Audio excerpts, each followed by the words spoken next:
주일 아침마다 하나님이 기뻐하시는 교회라고 하는 시리즈 말씀을 전하고 있는데요. 오늘은 제가 이 시리즈 말씀을 잠깐 쉬고 오늘하고 다음 주는 우리 전도 집회니까 어쩔 수 없고 오늘하고 마지막 주하고 두 차례에 걸쳐서 특별한 말씀을 여러분에게 좀 드리려고 합니다. 너무나 시급하고 너무나 절박한 그런 당면 과제가 우리 앞에 있기 때문에 제가 시리즈 말씀을 잠깐 쉬고 이런 말씀을 준비하게 되었습니다. 혹시 여러분 가운데 아시는 분도 계실지 모르겠지만 10월 27일 다음 주 10월 27일 주일 오후 2시부터 5시까지 서울 광화문 일대 그리고 시청역 일대 서울역 일대에서 10월 12일 한국교회 200만 연합 예배가 있습니다. 연합 예배가 있는데요.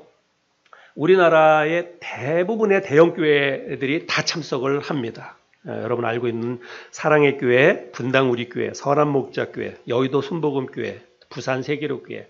그래서 교파를 초월해서 장로교, 침례교, 감리교 다 교파를 초월해서 한국교회의 대다수의 대형교회 목사님들, 대형교회를 중심으로 해서 많은 교회 목사님들이 10월 27일 날 오후 2시부터 5시까지 광화문 일대에 모이게 됩니다. 그래서 지금 약 한 200만 명 가까이 지금 모일 것으로 생각을 하고 이런 연합 예배를 준비하고 있습니다.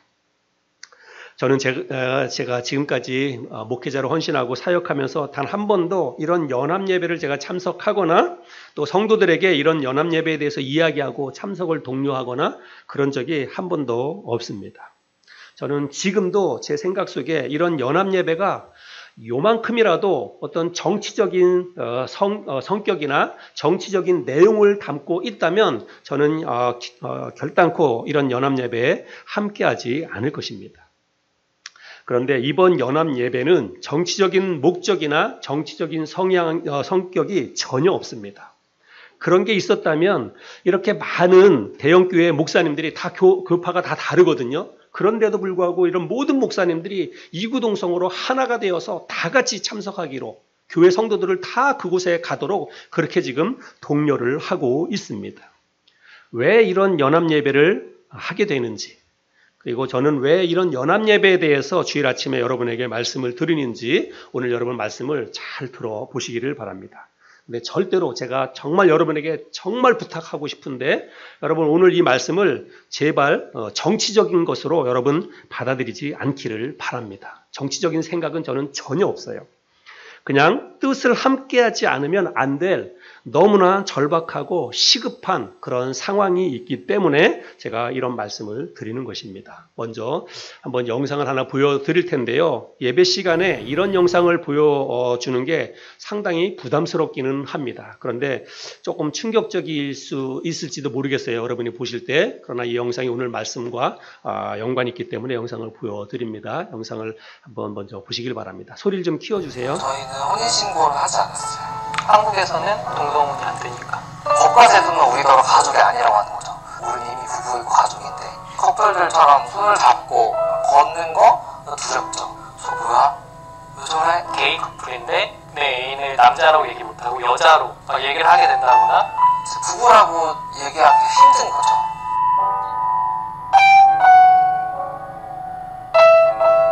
안녕하세요. 저는 김용민이라고 합니다. 소상옥이라고 하고 용민이의 남편입니다.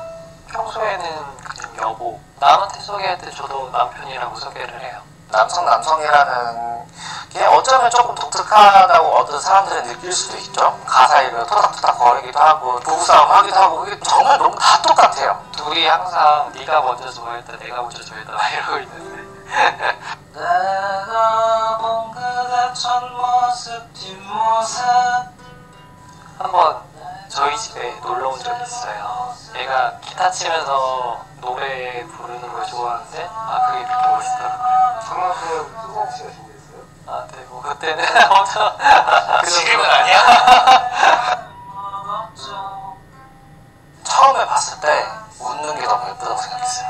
사람이 너무 착하고 뭐라 그러지 되게 선한 약간 그런 느낌을 받았고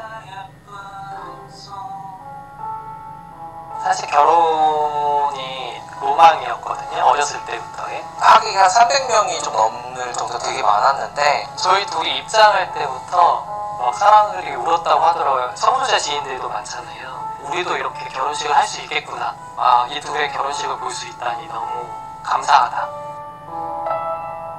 사실 저희 부모님은 잘 이해를 못 하셨어요. 굳이 결혼까지 해야겠냐. 내가 아직은 못 받아들이겠다. 저희 아버지도 약간 두려웠던 거죠. 성소수자라는 게 세상에 알려지면 성무기의 삶이 밀려나고 인정받지 못하고 욕먹고 얘가 불행하게 살 것 같다는 불안함을 가지고 계셨던 것 같아요.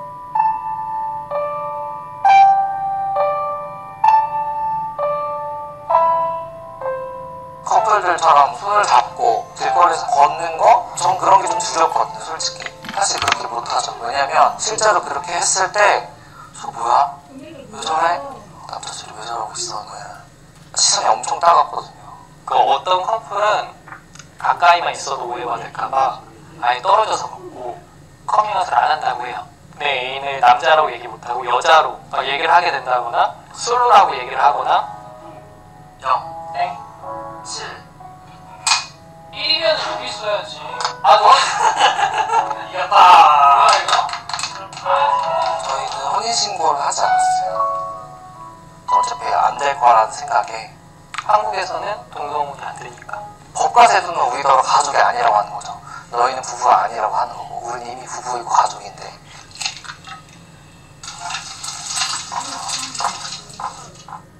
신혼부부 전세자금 대출이 금리가 정말 싸거든요. 저희는 물을 수가 없죠. 혼인신고를 못했으니까 아예 신청조차 할 수 없고.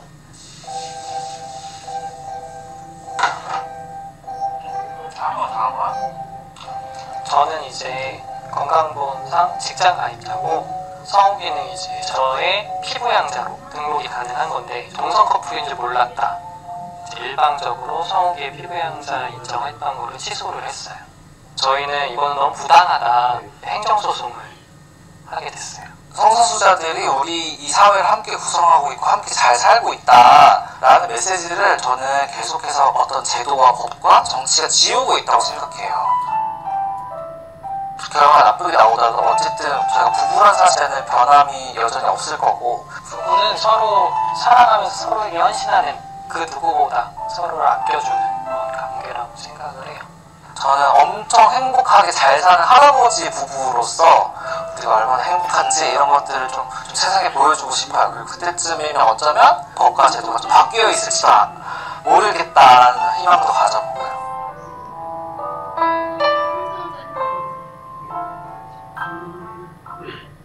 영상 중간에서 보셨듯이 이 두 사람은 2019년에 결혼이란 것을 했습니다. 그리고 이듬해인 2020년에 건강보험공단에 한 사람을 피부양자로 등록을 했어요. 근데 건강보험공단에서 처음에는 등록이 되었습니다. 왜냐하면 두 사람이 동성 커플인 것을 몰랐기 때문에. 나중에 건강보험공단에서 이 두 사람이 남자 커플이라는 것을 알고 취소를 했습니다. 그런데 이 두 사람이 2021년에 행정소송을 제기했습니다. 그러니까 이제 재판이 벌어지겠죠. 그래서 2022년 1심 재판에서 뭐라고 결과가 나왔냐면 원고 패소 판결이 나왔습니다. 받아들일 수 없다는 거죠. 예, 동성 커플을 인정할 수 없다라고 1심 판결에서 나왔습니다. 그런데 올해 2024년 7월 18일에 여러분도 관심 갖고 뉴스를 보신 분들은 아시겠지만 2024년 7월 18일에 열린 대법원 2심 판결에서 1심 판결이 뒤집어졌습니다. 그래서 원고 승소 판결이 났어요. 그 한 사람을 건강보험공단의 피부양자로 등록이 되게 되었습니다. 대법원은 그때 판결문에서 이렇게 판결을 했습니다. 국민건강보험법령에서 동성 동반자를 피부양자에서 배제하는 명시적 규정이 없는데도 동성이라는 이유만으로 배제하는 것은 성적 지향에 따른 차별이라며 인간의 존엄과 가치, 행복 추구권, 사생활의 자유, 법 앞에 평등할 권리를 침해하는 차별 행위이고 그 침해의 정도도 중하다라고 밝히면서 동성 동반자의 건강보험료 피부양자 자격을 인정하는 판결을 했습니다. 그날 두 사람은 판결문을 받아들고 이렇게 인터뷰를 했습니다. 대법원 판결문에서 저희를 동성 동반자라는 표현으로 불러줬어요.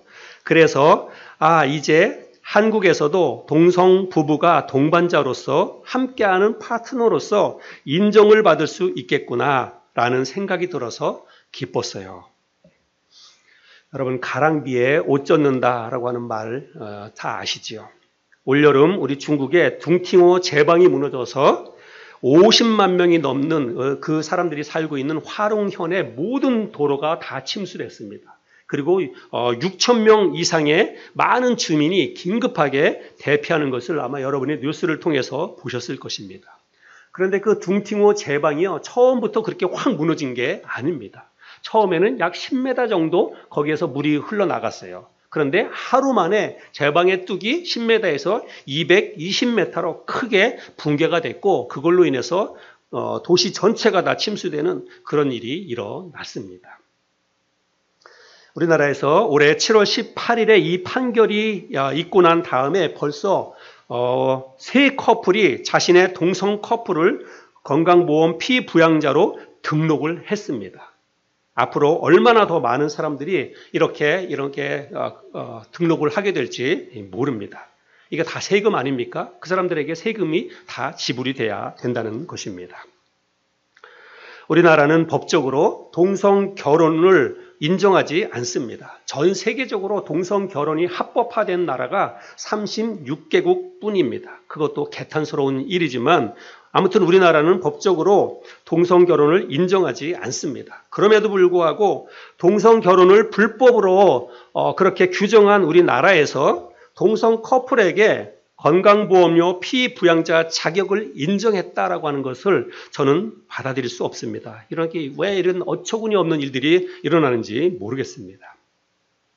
동성애에 대한 논란은 이미 우리 사회의 뜨거운 감자이죠. 세상이 여러분 어떻게 변하고 세상이 어떻게 달라지는지 저는 그런 거 큰 관심이 없습니다. 세상에서 무엇을 얘기하든지 세상 사람들이 어떻게 이야기하든지 그것보다 우리가 주목해야 할 것은 하나님의 말씀인 성경이라고 저는 믿습니다. 성경에서 뭐라고 이야기하는지 그것에 대해서 저는 관심이 있어요. 그것이 나의 삶의 기준이고 우리들의 삶의 기준이라고 저는 확실히 믿습니다. 정말 정신을 똑바로 차리고 살아야 합니다. 세상이 너무나 무섭게 변하고 있습니다. 여러분, 동성애가 만연하고 동성 결혼이 합법화된 그런 나라에서는 지금 실제로 정말 무섭고 끔찍한 일들이 많이 벌어지고 있습니다. 제가 영상을 많이 찾아봤는데요. 그 가운데 하나만 동성의 결혼이 합법화된 미국과 캐나다 이런 지역에서 일어나고 있는 일들을 하나 잠깐 또 영상을 보여드리겠습니다. 최근 논란이 되고 있는 동성애 갈등이 교계로까지 번지고 있습니다. 동성 결혼을 찬성한 교단의 반대의 뜻을 나타낸 일부 한인 목사들이 파면당하는 일도 발생하고 있습니다. 이두현 기자의 보도입니다. LA 지역의 한 교회에서 담임 목사를 맡아온 강현중 목사. 최근 교단으로부터 파면을 당해 7년 동안 몸담았던 교회를 떠나게 됐습니다. 동성 결혼을 받아들인 교단의 뜻을 거슬렀다는 이유에서입니다. 동성애 이슈가 동성애 이슈를 통해서 교단 분리 문제가 대두가 되었잖아요. 어차피 우리 교인들이 투표했다는 것, 또 우리 교인들의 성향과 담임 목사인 제 성향을 다 알고 있는 상태에서 파송 중지, 쉽게 얘기하면 해고, 파면인 거죠. 그 통보를 하고 이제 우리 교회를 6월 30일까지 있다가 떠나라는 그런 통보를 받았어요. 미국의 주요 교단에 속하는 연합감리교회는 최근 동성 결혼의 찬성의 뜻을 밝히면서 교단에 소속해 있는 일부 교회와 갈등을 빚고 있습니다. 갈등이 심각해지자 교단 측의 뜻을 거부한 목사를 예배 중간에 파면하는 일까지 벌어졌습니다. 이거 실제로 있었던 일입니다. 주일날 목사님이 지금 설교하고 있는데 뒤에서 어떤 사람이 왔어요. Just 예배성에 문 열고. And I know he has been here for a long time and has done good ministry here. But the bishop feels that at this point in time, starting July 1st, he will be your new pastor here. Okay. Okay. If you sit down, I will close. 그리고 이제 저희 교회 같은 경우는 이제 교단 탈퇴를 결정했어요. 3분의 2 이상 79%가 찬성을 해서 결정을 했는데 담임 목사님 저희 20년 동안 같이 신앙생활하고 아무 문제 없이 잘 지내시던 분을 이제 하루아침에 뭐 예고도 없이 이제 이달 말로 해고를 조치를 취했는데 교단 측은 교리를 내세우며 문제가 없다는 입장입니다. Jesus reached out to everybody. And some biblical scholars think that thorn was that Paul himself was LGBTQ. 연합감리교단이 동성혼을 찬성한 시기인 지난 2022년 한 해 동안 교단 탈퇴를 결정한 교회는 1,800여 개에 달합니다. 교단과 교인들 사이에 동성애와 관련한 타협점을 찾지 못하는 이상 이 같은 갈등은 지속될 것이란 지적입니다. 네, 정말 우리가 두 눈을 똑바로 뜨고 이 세상을 감시하고 지켜봐야 될 거라고 생각을 합니다. 왜 그런가 하면 이것이 곧 우리에게 불어닥칠 미래이기 때문에 그렇습니다. 여러분 우리나라도 이미 시작이 되었습니다. 많은 사람들은 잘 인식하고 있지 못하지만 이미 우리나라도 시작이 되었습니다. 2022년 우리나라 국가인권위원회에서 어떤 그 일이 있었냐면 국회나 대학들이 출입자들을 관리하잖아요.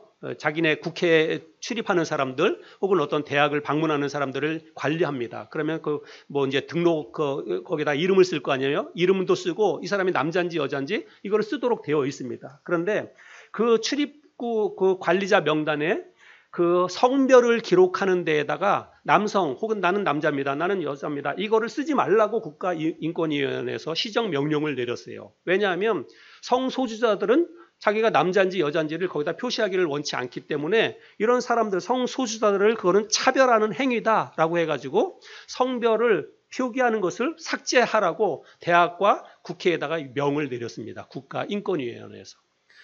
그리고 지금 우리나라 인권위원회에서는요, 우리나라의 성을 지금 뭐라고 얘기하냐면, 여러분, 사람들의 성이 뭐가 있어요? 남성과 여성이 있잖아요. 남성과 여성만 있는데 국가인권위에서는 그렇게 표기하고 있지 않습니다. 국가인권위에서는 뭐라고 표기하고 있냐면, 자막을 보여줘 보세요. 네, 남성, 여성, 그 다음에는 남성, 가로 열고 트랜스젠더, 여성, 트랜스젠더 이렇게 성을 표기를 하고 있어요. 실제적으로. 그리고 저것에서 끝나는 것이 아니라 남성인지 여성인지 아직까지도 자기는 성 정체에 대해서 확신을 하지 못한다. 내가 남자인지 여자인지 나는 정확히 잘 모르겠다. 그런 사람을 위해서 제3의 성도 인정하고 있습니다. 여러분 이게 우리나라의 현실입니다. 이미 우리나라 학교에서도 동성애나 동성 결혼에 대해서 여러분 가르치고 있습니다. 우리의 자녀들이 학교에서 이런 것들을 배우고 있다는 사실이지요. 영상을 또 하나 잠깐 보겠습니다. 네, 다음 소식 전해드리겠습니다. 교과서는 학생들의 배움의 기준이 되는 중요한 지표입니다. 이렇게 중요한 중고등학교 교과서에 동성애를 조장하고 옹호하는 내용이 수록되어 있다는 사실 여러분은 알고 계셨습니까? 네, 교과서의 내용을 직접 살펴봤습니다. 김인혜 기자입니다. 고등학교 생활과 윤리 교과서입니다. 성차별과 성적 소수자를 같은 항목으로 다룹니다. 양성평등과 성적 소수자 차별을 나란히 언급해 두 가지 문제를 비슷한 것으로 보게 만듭니다. 교과서 한쪽에 동성애자들의 축제 사진을 싣는가 하면 다수의 성적 취향과 다르다는 이유로 성적 소수자가 차별받아서는 안 된다고 강조하고 있습니다. 또 다른 고등학교 인권 교과서에는 다양한 가족 형태로 동성가족을 소개하기도 합니다. 가족의 다양성을 인정하지 않고 부부와 자녀로 구성된 가족만 고집하는 것은 차별이라는 주장을 펼칩니다. 젠더 이데올로기에 의해 편향되고 왜곡된 교과서도 심각합니다.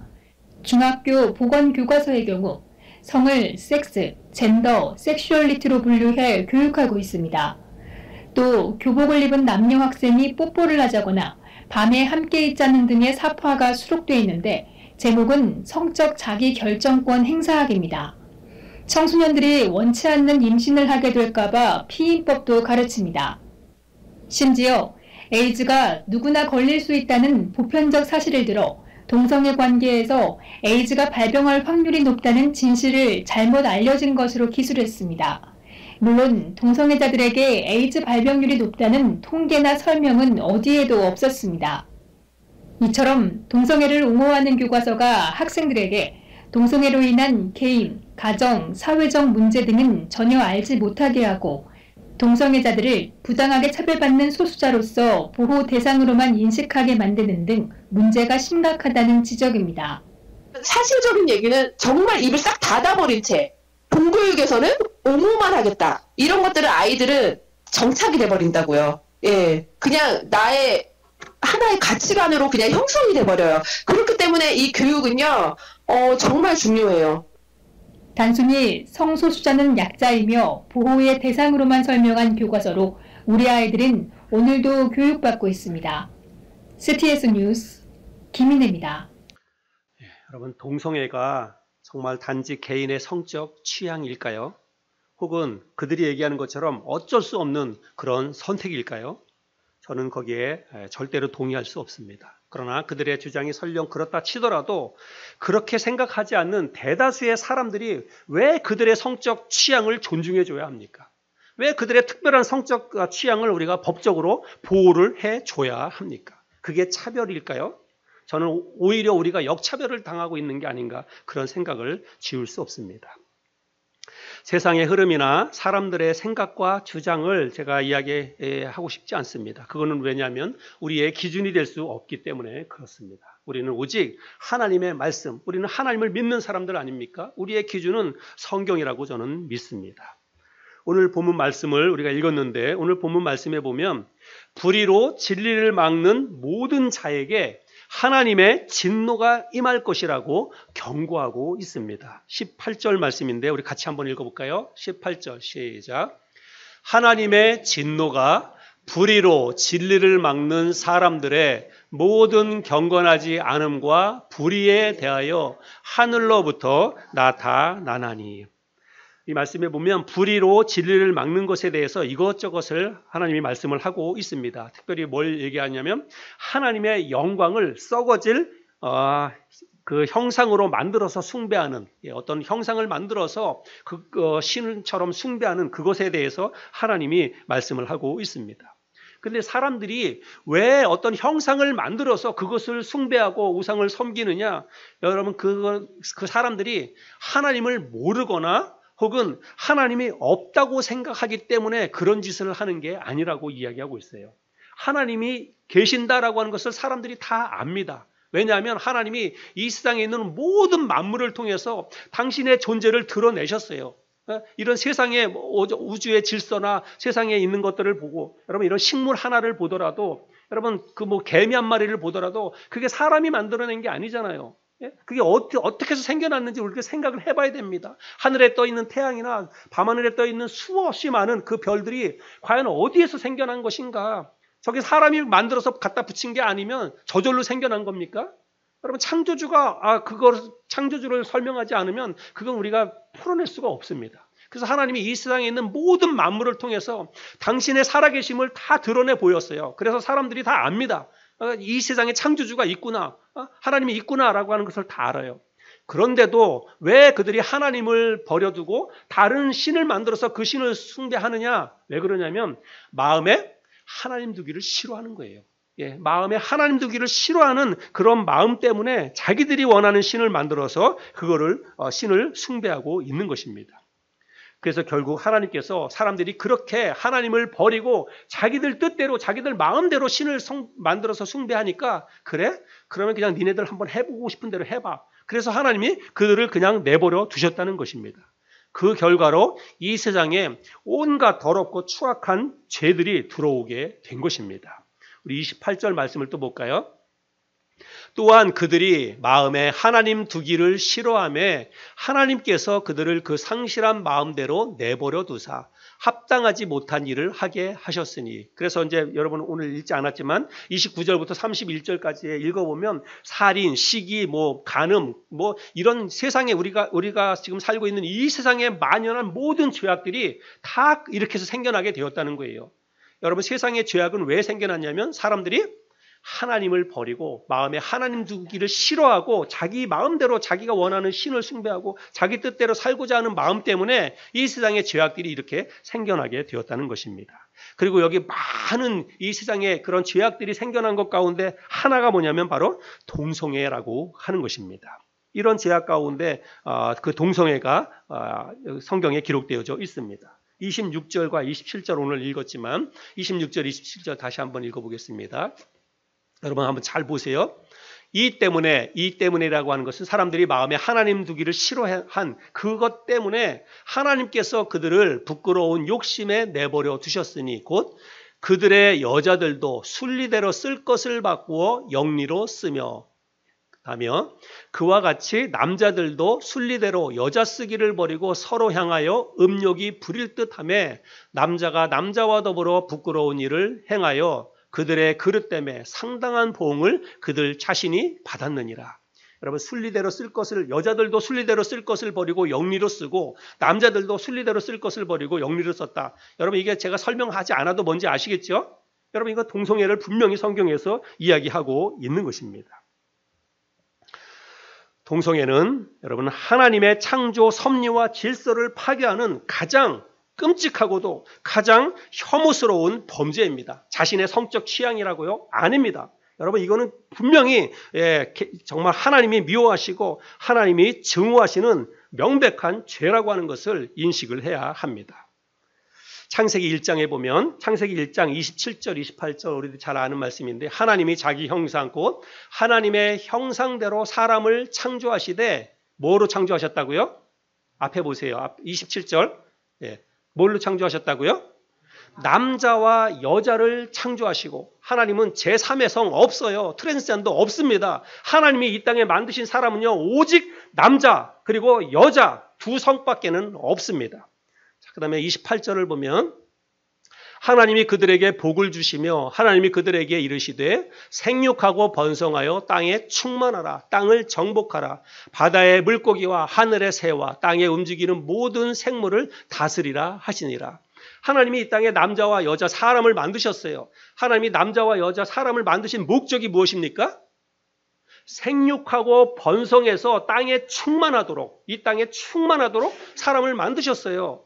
생육하고 번성하도록. 여러분 남자가 남자끼리 사랑해가지고 생육하고 번성할 수 있습니까? 여자가 여자를 사랑해가지고 생육하고 번성할 수 있습니까? 그렇게 하는 모든 것들은 하나님의 창조 질서와 하나님의 창조 목적과 섭리를 거스리는 명백한 범죄라고 이야기하는 것입니다. 성적 취향이라고 하는 것은 여러분 이해할 수 없습니다. 받아들일 수 없습니다. 이거는 비정상적인 저는 성적 욕구일 뿐이라고 생각을 합니다.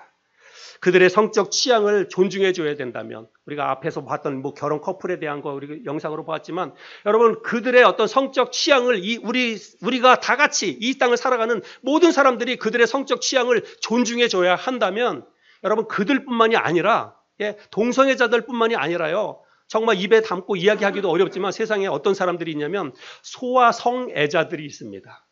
10살 미만의 그 어린 아이들을 성적 대상으로 삼고 그들에게 어떤 성적인 흥분을 느끼고 그들을 대상으로 해서 성행위를 즐겨하는 그런 소아 성애자들도 있습니다. 극소수이긴 하지만 그들도 성소수자들이라고 자기들이 이야기합니다. 또 어떤 사람들이 있냐면 사람이 아니라 짐승과의 변태 성행위, 수간을 일삼는 그런 성소수자들도 있습니다. 여러분 같은 논리라고 한다면 그런 사람들의 어떤 성적 취향도 존중해줘야 하는 거예요. 나중에 이런 동성애자들이 자기 권리를 높이고 만약에 이렇게 해가지고 지금 동성 결혼이 합법화되고 그러면요 나중에는요 어떤 일들이 일어나냐면 이런 일들도 일어납니다. 소아 성애자들 대상으로 해서 결혼을 하고 그들을 아내라고 하고 그렇게 만들어지는 세상도 일어나게 되는 거예요. 개를 데리고 자기 부인이라고 이야기하고 결혼식을 올리고 여러분 그런 일들도 우리 세상에서 일어날 것입니다. 하나님은 이런 성소수자들의 행위에 대해서 단호하게 처벌하라고 성경에서 말씀하고 있습니다. 레위기 18장에 보면 너는 여자와 동침함 같이 남자와 동침하지 말라. 이는 가증한 일이니라. 너는 짐승과 교합하여 자기를 더럽히지 말며 여자는 짐승 앞에 서서 그것과 교접하지 말라. 이는 문란한 일이니라. 그 다음에 20장 13절이요. 누구든지 여인과 동침하듯 남자와 동침하면 둘 다 가증한 일을 행함인즉 반드시 죽일지니 자기의 피가 자기에게로 돌아가리라. 레위기 20장 13절 그 동성애에 관한 그 부분만 이야기했지만 레위기 20장 성경을 쭉 읽어보면 정말 읽기에도 너무나 민망한 그런 내용들이 많이 있습니다.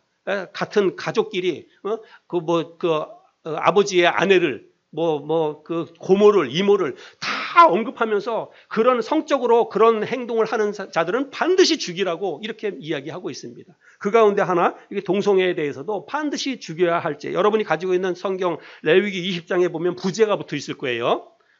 레위기 20장 앞에 보면 부제가 붙어 있을 텐데 뭐라고 붙어져 있냐면 반드시 죽여야 할 죄. 이렇게 부제가 붙어 있습니다. 동성애는 하나님이 그렇게 이야기하고 있습니다. 동성애뿐만 아니라 심지어 하나님은요, 남자는 남자의 의복을 입어야 된다. 여자는 여자의 의복을 입어야 된다. 하나님은요, 그런 하나님이에요. 하나님은 남자와 여자를 엄격하게 구별해서 너희들이 옷차림부터도 남자는 남자 옷을 입고 여자는 여자 옷을 입어라. 이렇게 하나님이 규정을 하고 성경에 그것을 규정해 주셨다는 사실입니다. 제가 가끔 요즘 이제 텔레비전에 보면 그 어린 아이들을 이렇게 기르는 그런 프로그램들이 있잖아요. 부모들이 어린 아이들을 이렇게 해주는 그런 프로그램이 있어요. 근데 아이들이 얼마나 이쁘고 귀엽고 그런지 몰라요. 제가 그런 거 보면 나도 이제 할아버지가 될 때가 됐나 보다. 애들이 그렇게 이쁠 수가 없어요. 근데 그런 걸 볼 때마다 한편으로는 또 안타까운 장면 가운데 하나는 뭐냐면 젊은 엄마들이 아들이에요. 아들인데 머리가 정말 영락없는 여자예요. 그리고 옷도 여자 옷을 입혀요. 그래서 제가 걔가 정말 그 남자인지 몰랐어요. 실제로 처음에. 그래가지고 집사람한테 계속 물어봤어요. 연예인의 어떤 그 아이인데, 어린 아이인데, 머리도 여자, 그리고 목소리도 여자예요. 그리고 옷도 여자처럼 입혔어요. 여러분, 우리 재우 내가 너무 감사해요. 재우 완전히 남자잖아요. 우리가 봐도 남자잖아요. 상남자. 여러분, 정말 젊은 부모들, 그리고 여기 이제 결혼을 앞둔 우리 젊은 형제들이 있는데요. 아이 나면요, 남자아이는 남자답게 키우세요. 여자아이는 여자답게 키워야 됩니다. 어렸을 때부터. 여러분, 그렇게 어렸을 때부터 남자는 남자답게, 여자는 여자답게 키워야 돼요. 그렇지 않으면 아이들이 자라면서 자기 스스로도 혼란이 올 수 있다는 사실입니다. 우리 사회가 정말 우리가 명확한 기준을 가지고 왜 이런 게 이렇게 안 하냐면, 여러분, 성경을 안 보기 때문에 그래요. 젊은 엄마 아빠들이. 그래서 성경을 통해서 어렸을 때부터 내 자녀를 어떤 가치관과 어떤 기준을 가지고 내가 아이를 길러야 될까? 성경에 모든 답이 있습니다. 그래서 성경을 통해서 자녀 교육에 대해서도 배워야 한다는 사실이에요. 유다서 1장 7절에 보면 소돔과 고모라가 왜 멸망하게 되는지 그 이유가 나와 있는데요. 유다서 1장 7절을 볼까요? 네.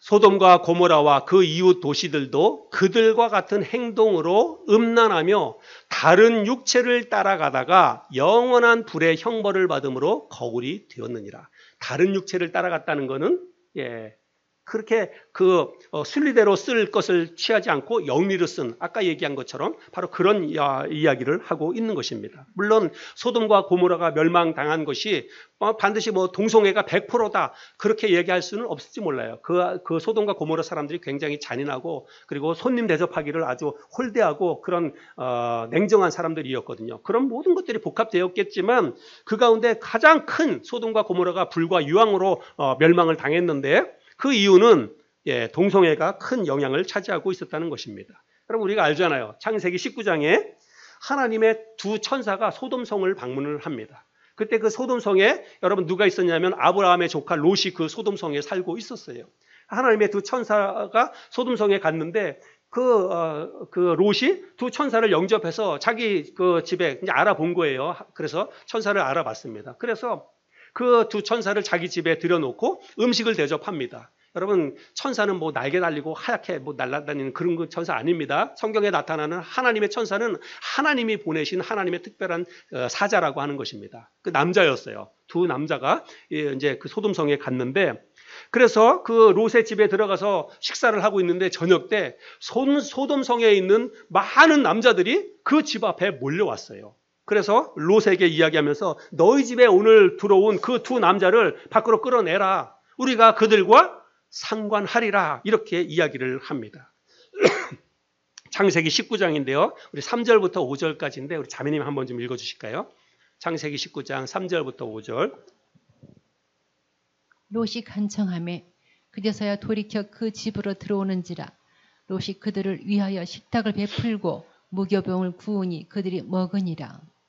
그들이 눕기 전에 그 성 사람 곧 소돔 백성들이 노소를 막론하고 원근에서 다 모여 그 집을 에워싸고 롯을 부르고 그에게 이르되 오늘 밤에 내게 온 사람들이 어디 있느냐 이끌어내라. 우리가 그들을 상관하리라. 네, 그대로 놔두세요. 자, 그래서 이 소돔에 있는 사람들이 몰려와서 밤에 롯에게 너희 집에 들어온 두 사람을 끌어내라. 우리가 그들과 상관하리라. 이렇게 얘기합니다. 우리말 성경에는 그들과 상관하리라라고 했지만 영어 성경에 보면 that we can have sex with them.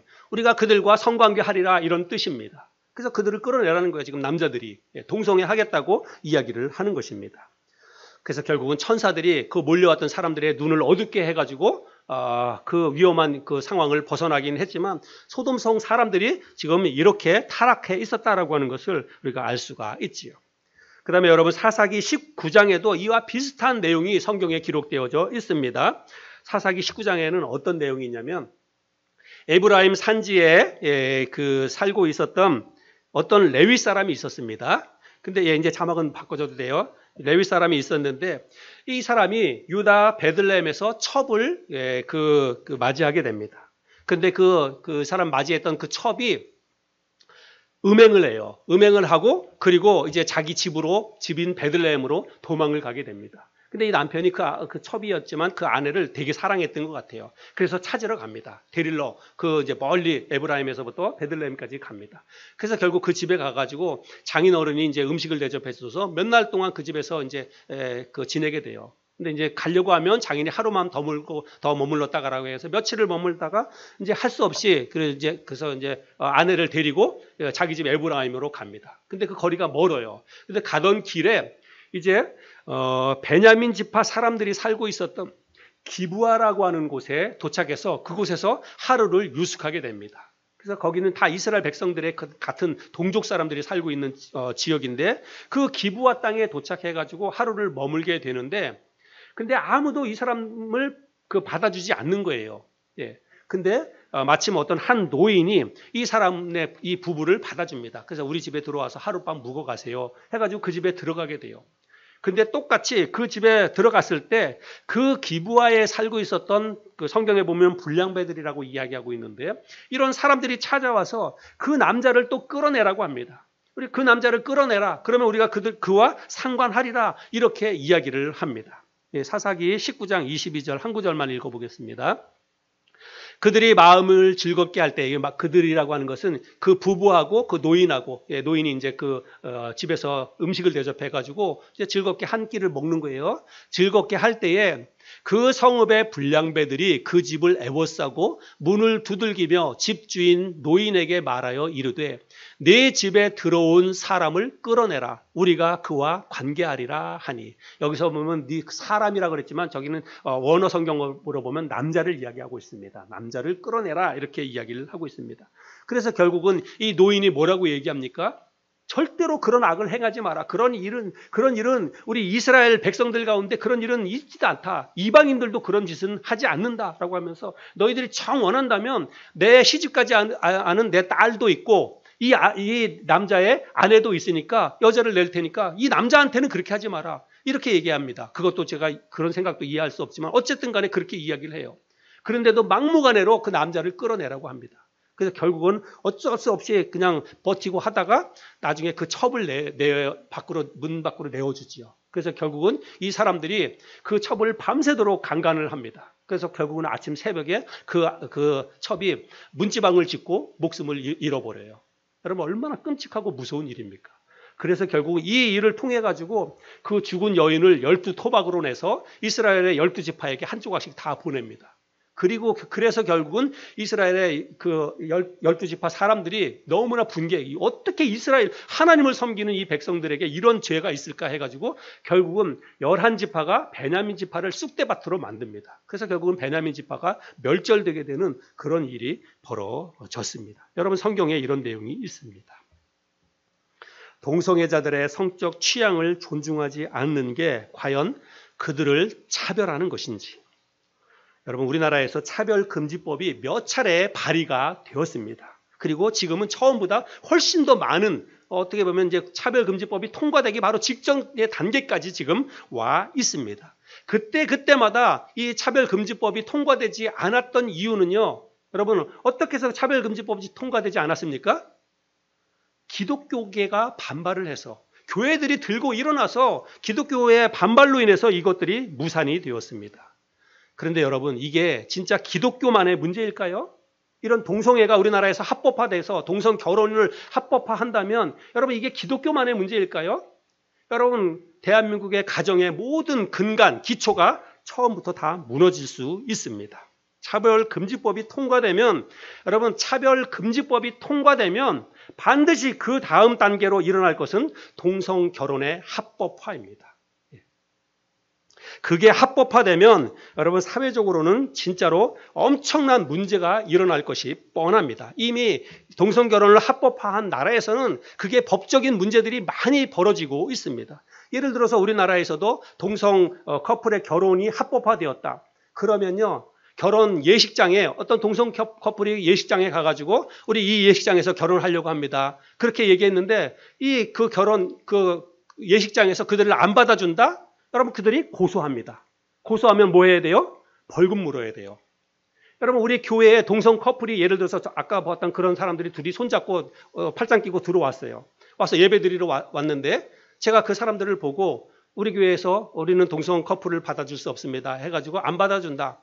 만약에 그러면 그 사람들이 고소합니다. 그러면 저는 벌금을 물든지 여러분 법적인 처벌을 받아야 됩니다. 왜냐하면 그들을 차별했기 때문에 법으로 차별하지 말라고 법이 정해졌는데 그거를 차별했기 때문에 그런 일들이 벌어질 수 있다는 사실입니다. 동성 커플이 예를 들어서 주례를 해달라고 했는데 목사님이 주례를 거부한다? 여러분 그것도 역시 벌금의 대상입니다. 세상이 왜 이렇게 변하고 있는 것일까요? 이러한 변화하는 세상 속에서 우리는 어떤 마음으로 또 어떤 생각을 가지고 이 세상을 바라보아야 할까? 여러분 정말 기도를 많이 해야 합니다. 정말 우리 나라를 위해서 정신을 똑바로 차리고 우리가 기도하지 않으면 안 됩니다. 세상을 이런 쪽으로 이끌어가는 사람들, 그가 누구든지 간에 뭐 그가 국민의힘이든 그가 아니면 더불어민주당이든 그런 거 여러분 정당 따지지 마세요. 그가 어떤 자들이든지 간에 불의로 진리를 막는다고 한다면 우리는 나서야 됩니다. 그리고 우리는 그런 사람들에 대해서는 반드시 표로 심판을 해야 됩니다. 그런 사람들이 누군가 잘 관심 있게 보았다가 여러분 내 지역구에서 그런 사람들이 나타난다. 우리가 잘라내야 됩니다. 그런 사람들이 당선되면 이런 법이 정해지는 거예요.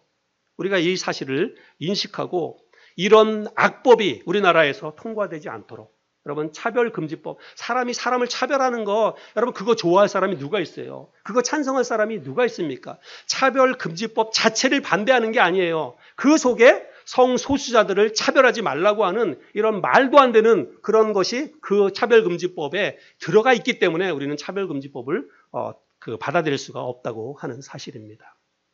10월 27일 날 연합 예배를 하는 게 바로 이것 때문입니다. 차별금지법 때문에. 그리고 지금 차별금지법에 대해서 말도 많았지만 실질적으로 우리가 이제는 나서지 않으면 안 될 만큼 왜냐하면 건강보험료에 이런 사람들이 지금 등록이 되었어요. 동성 커플을 인정을 했습니다. 여러분 그 다음 수순은 이제는 우리가 불을 보듯 뻔한 거예요. 동성 결혼의 합법화로 우리나라가 가는 것입니다. 이것만은 막아야 되는 거예요. 여러분 세상 사람들은 이런 거 별로 관심 없을지 몰라요. 그러나 하나님을 믿는 교회, 우리 그리스도인들은 이런 사실을 인식하고 깨어서 기도할 뿐만 아니라 우리가 적극적으로 우리의 목소리를 내야 한다는 것입니다.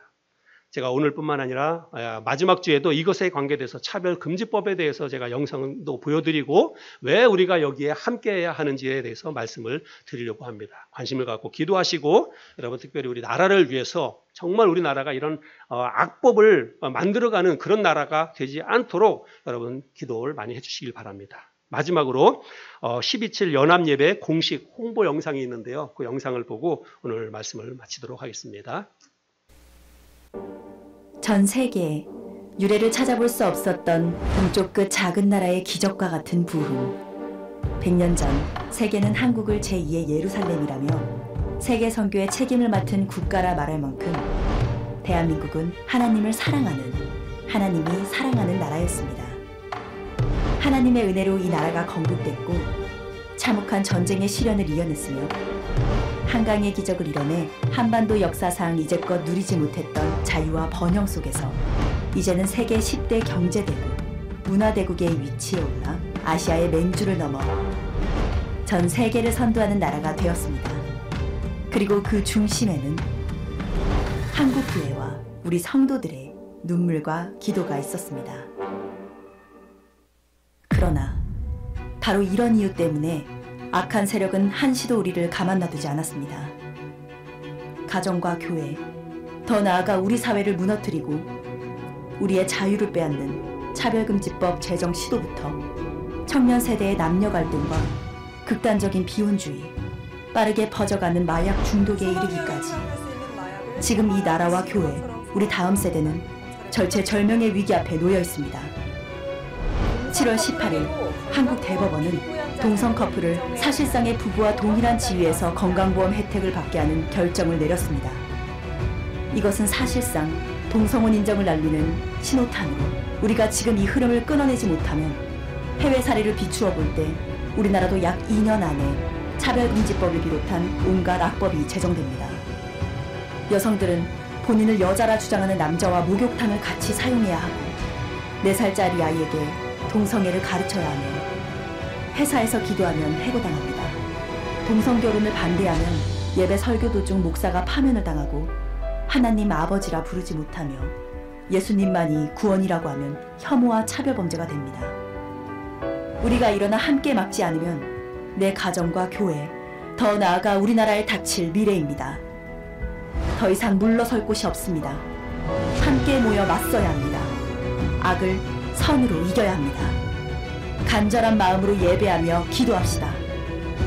10월 27일 오후 2시 서울 광화문 일대로 모두 나와주십시오. 성경과 교회를 사랑하는 모든 분들이 나와 하나님께 부르짖읍시다. 우리가 함께 모여 나라를 새롭게 합시다.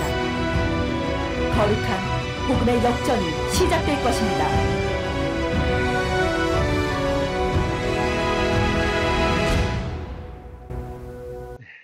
기도하겠습니다.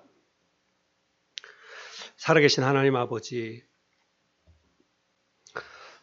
정말 무거운 마음으로 오늘 귀한 말씀을 함께 나눴습니다. 우리나라를 긍휼히 여겨 주시옵소서. 우리의 가정과 우리의 교회들을 하나님 긍휼히 여겨 주시옵소서. 이 나라가 참 어떤 방향으로 가고 있는지 정말로 우려스럽지 않을 수 없습니다.